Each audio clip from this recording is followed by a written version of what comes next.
Hello everyone! Welcome to Jody Cooking Channel. For today's video, we are going to make special cutchinta.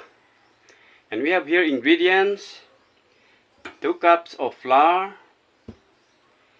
2 cups of cassava flour, 3 cups of brown sugar, 1/4 cup of cornstarch, optional if you want, and 2 teaspoons of lemon yellow, and small can of evaporated milk, optional if you want, because I don't want to use grated coconut or grated cheese. 5.5 cup of water, and of course lye water. First, we are going to pour all the ingredients in the mixing bowl. We have here sugar, and milk, and of course the water. And stir well.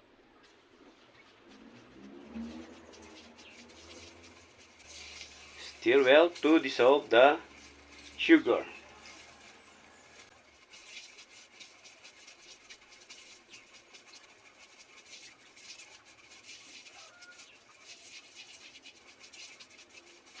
And we are going to transfer it or stir or strain into a bigger mixing bowl.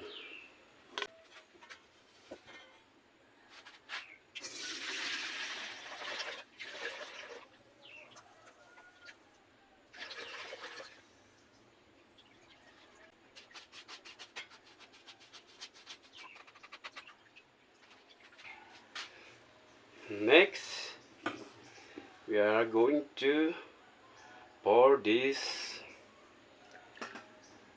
lemon yellow.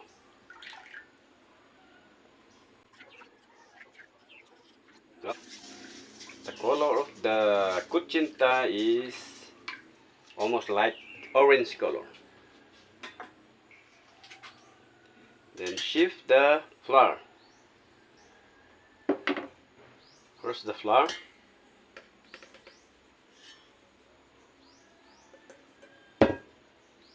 cornstarch,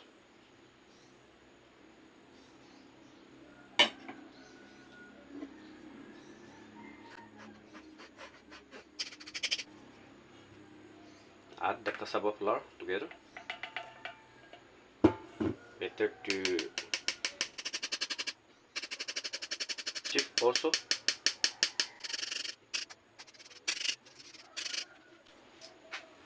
And now we are going to mix it well.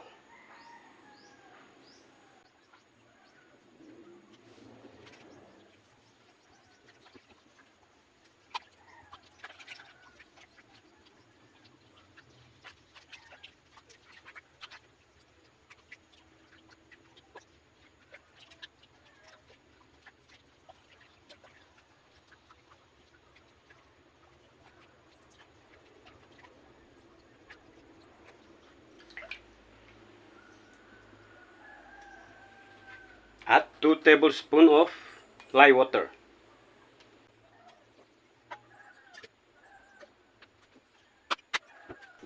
Stir well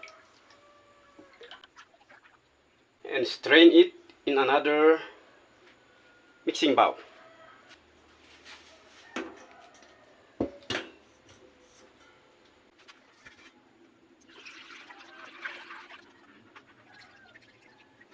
And prepare the steamer in boiling.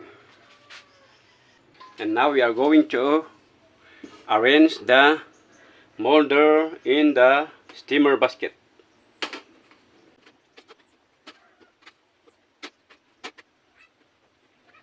And we are going to use a scoop or measuring cup to pour the mixture.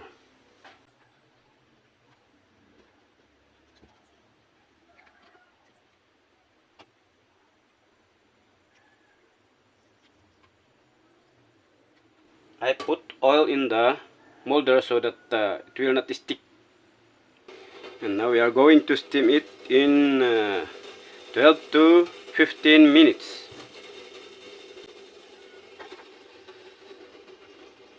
In low medium fire.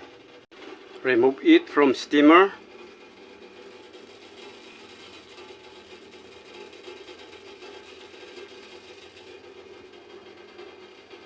And remove the water from it.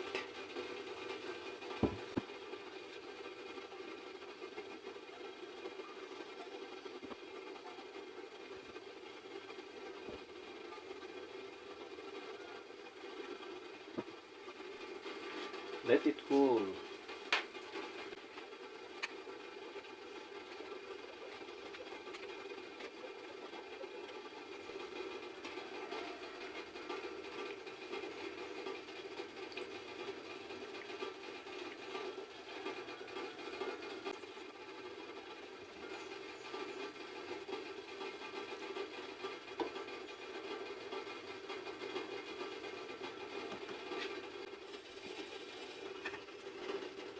Another 15 minutes. And now here comes the last batch.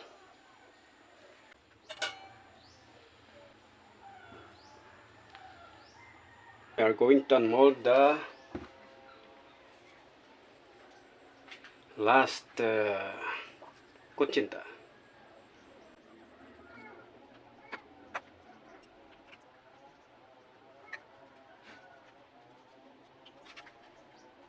I used the handle of the scoop.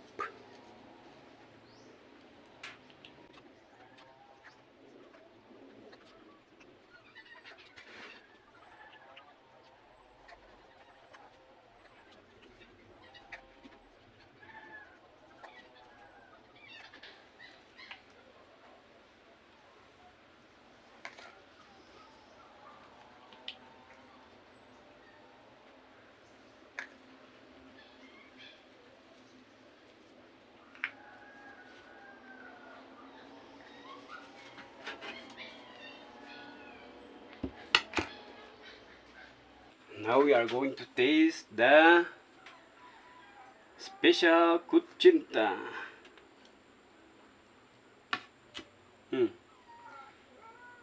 Very soft and delicious.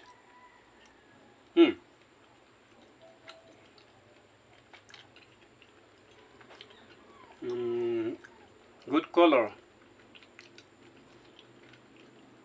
Delicious.